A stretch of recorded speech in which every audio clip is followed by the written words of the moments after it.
Hello বন্ধুরা, তো দেখো আজকে আমি চলে এসেছি আবার একটা আনাদার ব্লগ নিয়ে, সেটা হচ্ছে মাটন রেসিপি। তো দেখো, প্রথমে আমি কড়াতে তেল দিয়ে দিচ্ছি।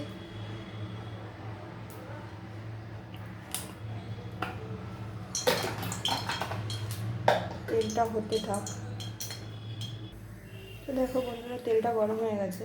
তো আমি তোমাদের দেখাইনি এখানে যা যা লাগবে। এ দেখো, আলু রয়েছে, মানে মাটনে যা যা লাগে সাধারণত আলু, আদা, মেন পার্ট মাটনটা ম্যারিনেট করে নিয়েছি, টক দই আর হলুদ একটু সর্ষের তেল দিয়ে, এই যে গোটা গরম মশলা, এখানে আছে টমেটো, আর এখানে হলুদ গুঁড়ো, লঙ্কা গুঁড়ো, পেঁয়াজ, আর এখানে রয়েছে রসুন, আদা। তো এবার আলুগুলো ফার্স্টে কড়াইতে দিতে থাকি।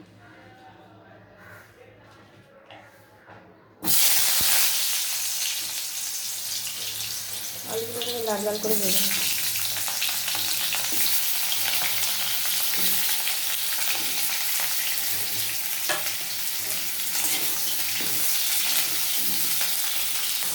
তো দেখো বন্ধুরা, আলুগুলো ভাজা হয়ে গেছে। এবং আলুগুলোকে আমি একটা আলাদা জায়গায় সরিয়ে নিচ্ছি।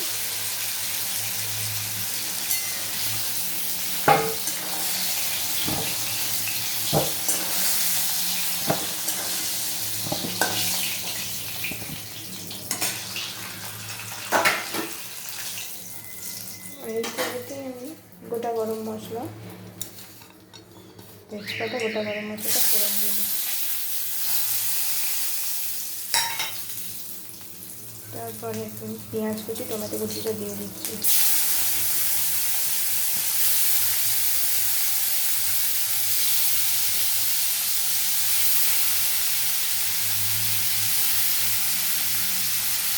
ভালো করে পেঁয়াজটাকে লাল লাল করে ভেজে নেব।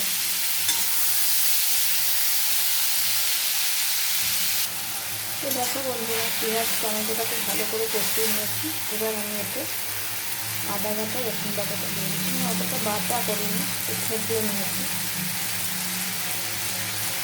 এটাকে ভালো করে মিশিয়ে নেব, ভালো করে কষিয়ে নেব।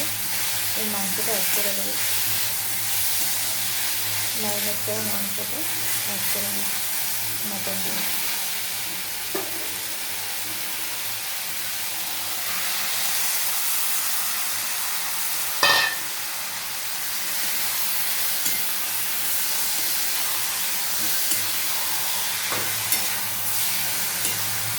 সাথে সাথে আমি হলুদ গুঁড়ো, কাশ্মীরি রেড চিলি পাউডার দিয়ে দিচ্ছি।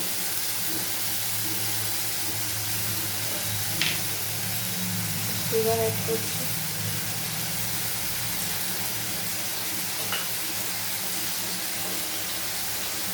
লবণ দিয়ে দিলাম। তো দেখো বন্ধুরা, মাংসটা ভালোভাবে কষানো হয়ে গেছে। এবার আমি এর মধ্যে আলুগুলো দিয়ে দিচ্ছি, ভেজে রাখা আলুগুলো।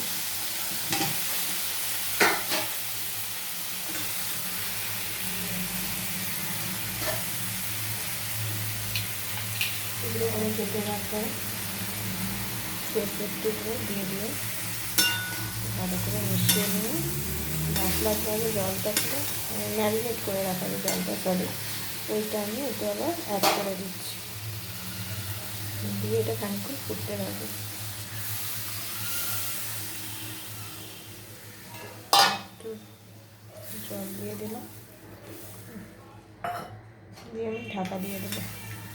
দিয়ে একদম মাখো মাখো হয়ে গেলে, একটু ঝোল ঝোল থাকবে, পুরো মাখো মাখো করবো না, করে নিয়ে নামিয়ে নেবো। তো দেখো বন্ধুরা, মাটনটা এই অবধি হয়েছে। এবার নামিয়ে নেব।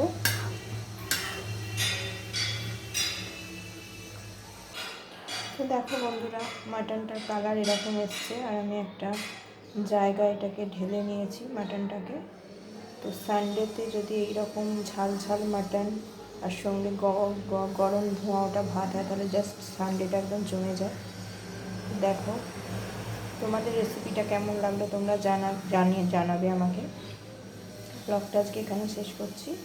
রেসিপিটা ভালো লাগলে একটু শেয়ার করে দিও, লাইক করো, কমেন্ট করো, আর চ্যানেলটাকে সাবস্ক্রাইব করে আমার পাশে থেকো। তো টাটা। সবাই ভালো থেকো, সুস্থ থেকো।